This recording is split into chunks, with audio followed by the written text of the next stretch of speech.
कि इस देश का नौजवान आज यहाँ पर भटक रहा है, आज यहाँ पर आंदोलनरत है, और अगर ये कॉकरोच बनने पर मजबूर हुआ है तो ये भी सरकार ने ही मजबूर किया है। किसी को खुशी नहीं हो रही है कि अपना घर छोड़ करके, अपने कमरे छोड़ करके, अपनी छतें छोड़ करके यहाँ खुले धूप में, इस तपती धूप में सड़कों पर रेंगने के लिए कॉकरोच बनना चाहता हो। ये कोई किसी की खुशी नहीं है, ये सरकार मजबूर कर रही है। जी, री एग्ज़ाम हो गए, लेकिन री एग्ज़ाम के बाद फिर महाराष्ट्र का टीईटी पेपर लीक हो गया, इससे पहले एसएससी का पेपर लीक हो गया, उसके बाद में सीबीएसई की धांधली हो गई, एसएसबी का पेपर लीक, एसएससी का पेपर लीक, एसआई का पेपर लीक, टीईटी का पेपर लीक, नीट का पेपर लीक, जेईई का पेपर लीक, कितने पेपर लीक हो रहे हैं। और सबसे बड़ी बात यह है कि रीटेस्ट कराने से कोई समाधान नहीं हो रहा है।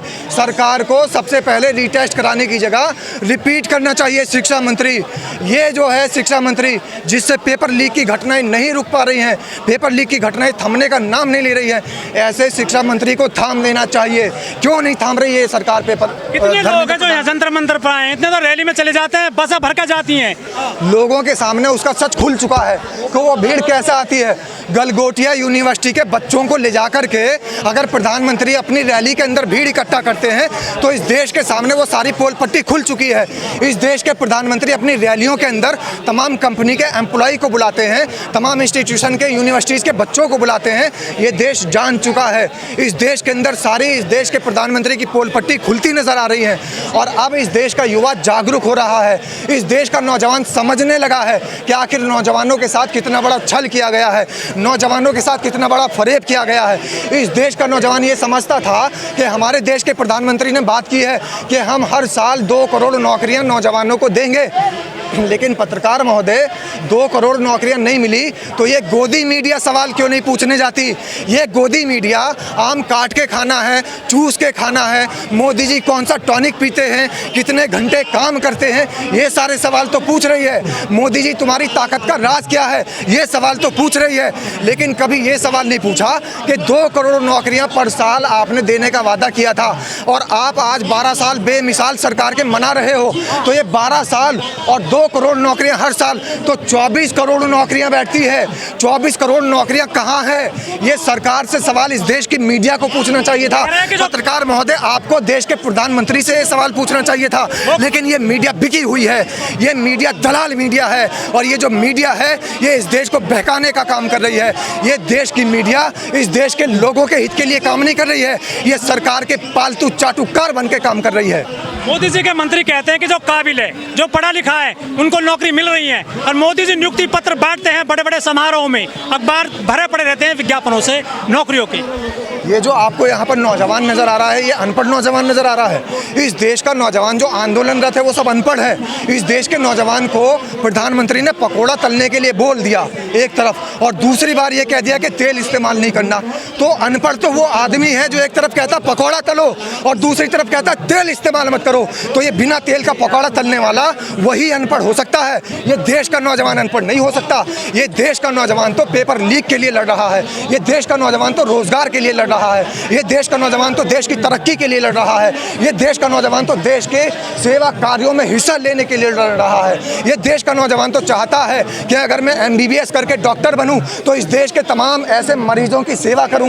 ये देश का नौजवान तो चाहता है कि मैं सर्जन बनूं तो गरीब ऐसा है लोगों के जिनको इलाज नहीं मिल पा रहा है उनका इलाज कर सकूं। लेकिन ये जाहिल सरकार, ये अनपढ़ लोगों की सरकार ये चाहती नहीं है कि इस देश का नौजवान इस देश की मुख्य धारा का हिस्सा बने। ये लोग चाहते ही नहीं है कि इस देश का गरीब आदमी का जो बच्चा है वो सरकारी अस्पतालों में जाकर के सर्जन बने। ये चाहते ही नहीं है कि एक मध्यम परिवार का बच्चा MBBS बने, CMO बने, डॉक्टर बने, इंजीनियर बने और इस देश के अंदर सेवा दे। ये तो सिर्फ ये चाहते हैं कि इस देश का नौजवान भगवा झंडा लहरा करके और जय श्री राम के नारे लगा करके और सनातनी बन करके इनकी रैलियों की भीड़ बढ़ाने का काम करता रहे।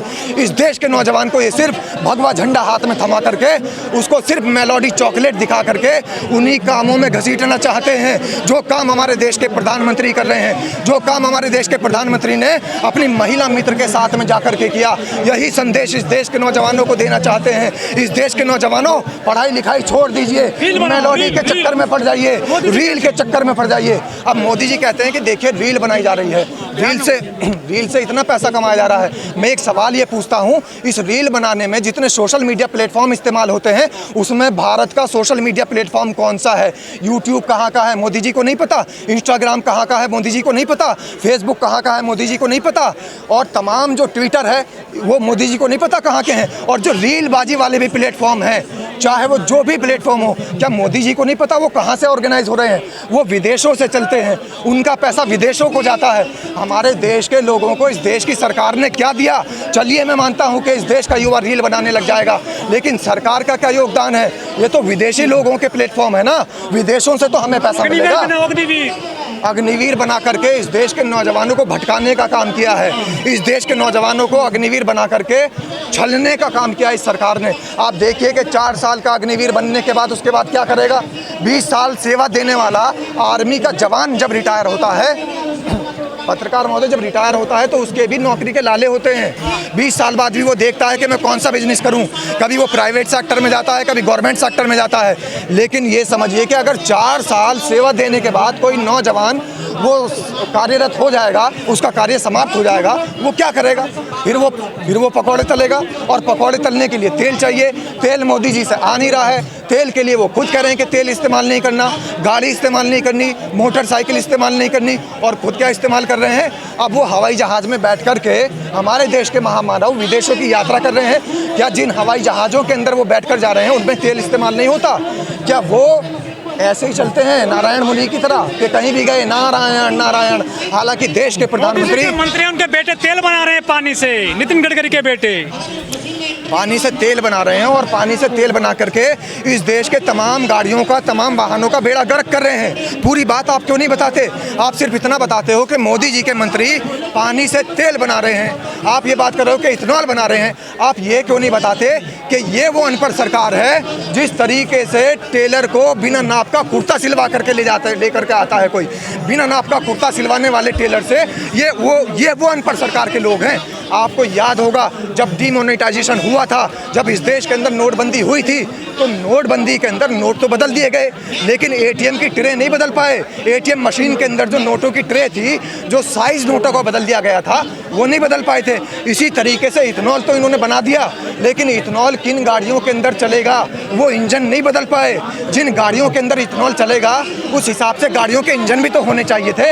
अब नोटिस दे रहे हैं, अब ये नोटिस दे रहे हैं गाड़ी की मैन्युफैक्चरिंग कंपनियों को, अब ये नोटिस थमा रहे हैं कि आप अपने इंजन के अंदर अपग्रेड करिए। अरे भाई, इथेनॉल बनाने से पहले अपग्रेडेशन क्यों नहीं किया? आपको पहले भी तो अपग्रेडेशन करना चाहिए था। और आप कह रहे हैं डबल इंजन की सरकार है। ये मैं कहता हूं कि इनके इंजन ही ठप हो चुके हैं। ये बिना इंजन की सरकार है, और ये अनपढ़ लोगों की सरकार है। इस देश के अंदर इन लोगों को ये नहीं पता कि जब इथेनॉल बनाएंगे तो इथेनॉल रखने के लिए जो टैंकर की सुविधा होती है, वो टैंकर भी आपको बदलने पड़ेंगे, क्योंकि इथेनॉल युक्त जो पेट्रोल आप बना रहे हैं, इथेनॉल युक्त जो आप तेल बना रहे हैं, वो पर्याप्त नहीं है। जो आज के टैंकर हैं वो पर्याप्त नहीं है उनके अंदर रखने के लिए। देखिए, जिस तरीके से यहाँ पर आंदोलन दिन ब दिन बढ़ता जा रहा है, तो ये सफलता की ओर तो कदम है। अभी आप देखिए, जब शुरुआत हुई थी तो यहाँ पर कितने लोग थे, आज यहाँ पर इतना बड़ा जो जमावड़ा नज़र आ रहा है, पूरा जंतर मंतर भरा पड़ा है, और तरह तरह के कॉकरोच यहाँ पर अब नज़र आने लगे हैं। पहले तो सिर्फ 1-2 तरीके के कॉकरोच नज़र आते थे, अब यहाँ पर हर जाति, हर धर्म, हर प्रजाति का कॉकरोच नज़र आ रहा है। तो देश के हर हिस्से से अगर कॉकरोच दिल्ली देश की राजधानी पर इकट्ठा होना शुरू हो गया है, तो समझ लीजिए अब धर्मेंद्र प्रधान का इस्तीफा कितनी दूर है। कुचल दिए जाओगे। कुचल तो ये सरकार दी जाएगी। अब सरकार को कुचलने का काम स्टार्ट हो चुका है, और धर्मेंद्र प्रधान पहली सीढ़ी है। धर्मेंद्र प्रधान के जरिए इस देश के तमाम मंत्रियों को भी कुचला जाने वाला है। और आप देखिए, एक तरफ जंतर मंतर पर कॉकरोच प्रोटेस्ट कर रहे हैं पेपर लीक के लिए, और दूसरी तरफ ये बेशरम सरकार महाराष्ट्र में टीईटी का पेपर लीक कर देती है। इसको डूब मर जाना चाहिए शर्म की वजह से। हमारे देश की सरकार को डूब मर जाना चाहिए शर्म की वजह से। हमारे देश के शिक्षा मंत्री को डूब मर जाना चाहिए। हमारे महाराष्ट्र की सरकार को डूब मर जाना चाहिए चुल्लू भर पानी में।